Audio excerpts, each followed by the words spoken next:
ព័ត៌មានដែលនេះខ្វាន់ជាមួយនឹងគ្រូអគិនេតដែលនេះខ្វាន់ត្រូវគ្រូអគិនេតប្លង់ប្រុសដាក់គ្នាទៅវិញទៅមកដូចថាទីរ៉ាឌឺដាក់គ្រូអគិនេតហ្នឹងមែនឌឺ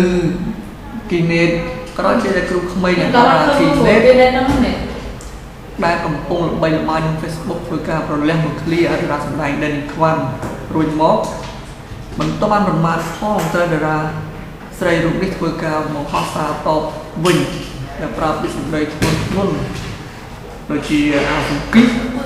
គុំអាចរវ៉ាក់ជាដើមចឹងទៀតមានចឹងដែរប្លើហេអត់ទេបាយអានប្លើហេអាចមើលសារបានសារនៅក្នុងនឹងបានមានកញ្ញាចៅរៀនរូបស្រស់ស៊ីស៊ីដេនីខ្វាន់បានធ្វើការបង្ហោះសារតបទៅគ្រូអគិនេតវិញថាច្រើនដែរជ្រៅដែរនឹងបាក់អានបន្តិចមិនអានណាវាណាស្ដាប់ចង់ស្ដាប់ទេស្ដាប់តិចណាយីអាគ្រូសង្គិសនេះ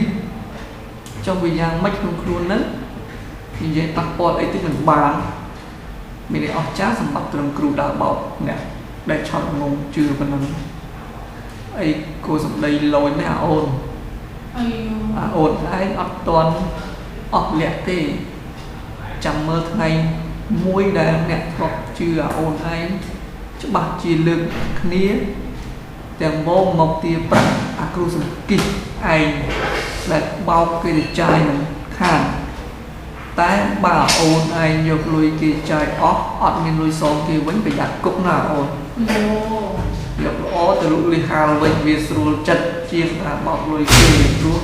បោកលិហាលនេះមិនថោកទាបដូចរបបដល់បោកប្រាស់គេទេកុំមិនថ្ងៃអូនដឹងខ្លួនមិនខានពេលដែលត្រូវពេលដែលបានជួបនឹងគេមុនម៉េចទៅណោ